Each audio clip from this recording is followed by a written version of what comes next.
Good evening, I'm Ryan Graham. Thank you for joining us. Thousands of people have been displaced due to wildfires burning across the country this season. Some, from a First Nations community, were treated to a much-needed day of fun this week at Canada's Wonderland. CTV's Rahim Ladani has more. They're one of thousands of people who have been evacuated from their homes, displaced by wildfires burning in Manitoba, and have been living in Niagara Falls. Really rough. But I miss the trees, the fresh water, and being out in the lake in our cabin. I miss that. And it's heartbreaking in the city. While the adjustment has been challenging, getting to ride the roller coasters at Wonderland is a welcome distraction. I always wanted to be here. I always wanted to come here. It's a distraction for the grandchildren. I think they're going to really enjoy it. I'm going to try the scariest roller coaster at least once. 250 members of the Matthias Kalom Cree Nation, also known as Puckatawagan, and members of Nelson House First Nation are at the park with possibly another group later in the week. Canada's Wonderland has partnered with Xpera, Canada's largest national risk mitigation firm. Over the last 4 years, this partnership has hosted around 4,000 First Nation members who have been displaced by fires and flooding.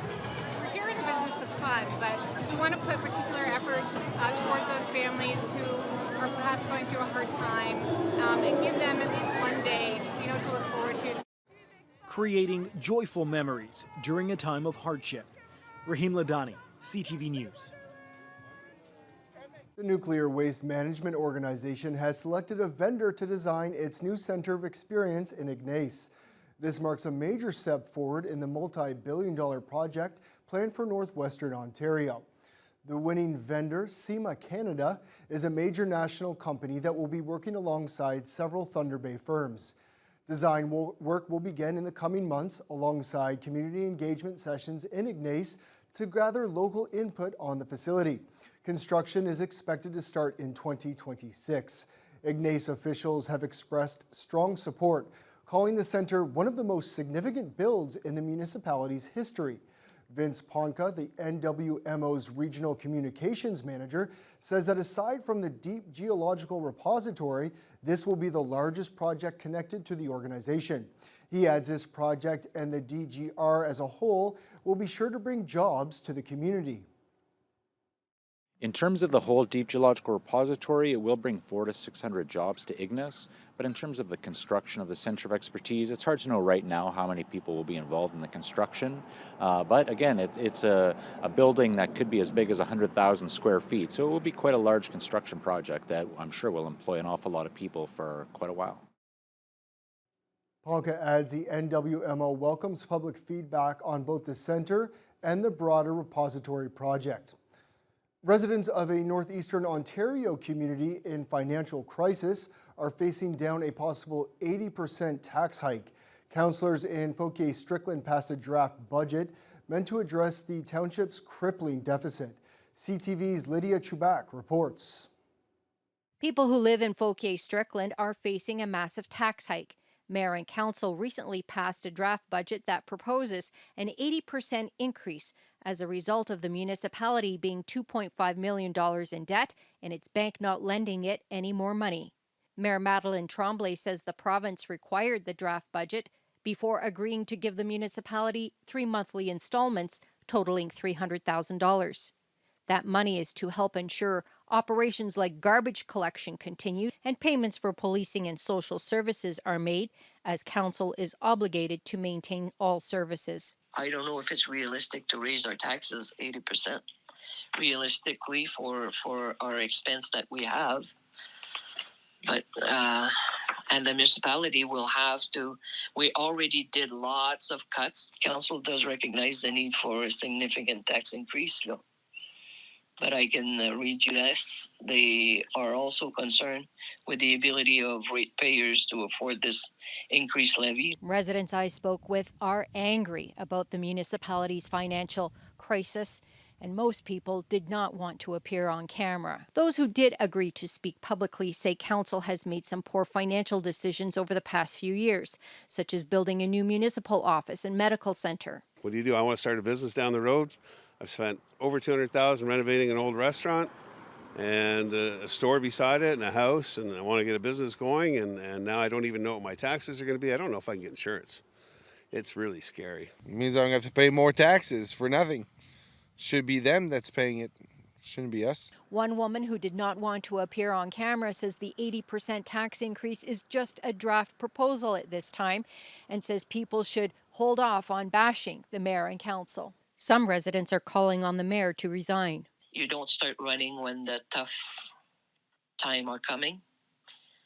And that's why, but I have to tell you, it's the hardest thing is the separation into the community between the people. Tremblay says the municipality now awaits a response about its draft budget from the province, at which point council will have to determine a final tax increase. Bills will be sent out in early September. Tremblay says 49% of the municipality's tax revenue comes from a gas company that runs a pipeline on its land, and about 500 residential property owners make up the other half. Lydia Chubak, CTV News, Fauquier-Strickland. Ronald McDonald House Charities got another generous boost this week from Wayne Toyota's 10th annual barbecue fundraiser. Many people came out to grab lunch and support the event leading up to their annual charity golf tournament next month. The annual fundraiser event once again brought families, staff, and volunteers together for an afternoon supporting a great cause. All proceeds from food and pastry sales, a raffle, and new this year, a dunk tank, go directly towards families staying at Ronald McDonald houses in Southern Ontario. Dealer principal Michael Marmostaka says seeing the community come out and support these events year after year is what keeps them going. Well, the Thunder Bay community, they do a lot to help their own community, local businesses in town, individuals and so forth. So, we're just one small factor, but we definitely like to contribute as much as we can. Yeah, our goal this year is to raise $20,000. It would be our highest, which we kind of combined with our 10th year. So hopefully we reach that goal. I'm sure we will. Michael unfortunately had to use the house as we did many years ago, and once you've been touched by a Ronald McDonald house, you have to give back. It's such a special place. It's heartbreaking, but it's also very rewarding. You can check us out on our Facebook or Instagram page, which will lead you to the donation page where you can help us out if you possibly can. We'd much appreciate it. Thank you. The 25th annual Ronald McDonald House Charity Golf Tournament will take place on September 11th at Whitewater. More information can be found on the group's website. For many little learners, today was a big step towards independence. The First Rider program helped kindergarten students get comfortable with riding a school bus for the very first time. The initiative gives young riders a chance to meet bus drivers, learn safety rules, and take a practice ride. Emma Chilton reports. It's that time of year again when kindergarten students are preparing for the school year. The First Rider program at Confederation College aims to help the new students learn about riding a school bus. Student Transportation Services Consortium Manager Craig Murphy says the program not only helps the little ones feel more comfortable, but also the parents. Parents are excited, a little bit nervous about their children starting school for the first time, parents having kids going to JK. Kids are excited, they're jumping on the buses and exploring, and they get to go on a bus ride around the college campus here and experience how to ride a bus while we have instructors on the bus to talk to them about school bus safety and how to seat properly and basically how to ride the bus safely. A 20-minute bus ride is all it takes to educate and encourage first-time riders. Murphy says the ride really helps them feel less apprehensive. We need to instill school bus safety practices before they even get on the bus for the first time. So it's very important that we give that opportunity, and as I mentioned, that there's a lot of apprehension that first day of school. And we want their bus ride to be as enjoyable as possible. Retired school bus driver Edith Tivendale is doing her last First Ride program after 30 years of service. Tivendale shared her passion for helping the young students. This program is wonderful. The little kids get to go and they get on the bus and they get the big certificate that says they passed. And then they get a treat and they get to see all these other little kids and it's just been a great thing. The program had 400 registered attendees this year, and parents and guardians were thrilled to see their first riders complete the program and receive a completion certificate. Parents told us why the ride was beneficial for them. Oh, we loved it. We thought it was so great because he was a little nervous at first, so this was a great experience for him to check out the buses and get comfortable with it, so it was wonderful. I was nervous for him at first because he does really well at daycare and stuff, but I wasn't sure what to expect, and he did so great. I was really proud of him just getting on, and everything's so well organized, so I was really confident with him going on the bus today. Emma Chilton, TBT News. What a wonderful event. Play It Again Sports hosted a charity barbecue and collaborated with the Thunderwolves to fundraise for the Special Olympics and to celebrate the Wolves' 25th year anniversary. The barbecue was a perfect way to kick off the hockey season with food, prizes, games, and a chance to meet the Thunderwolves.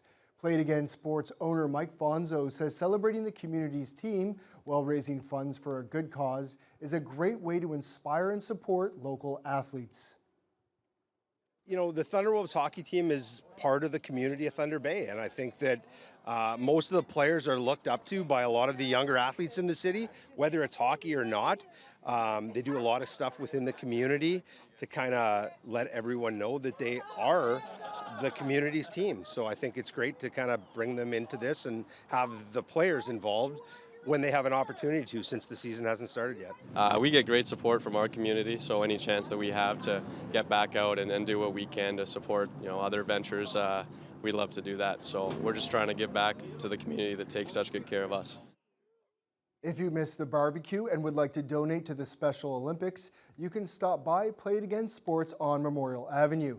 They will be accepting donations over the next few days.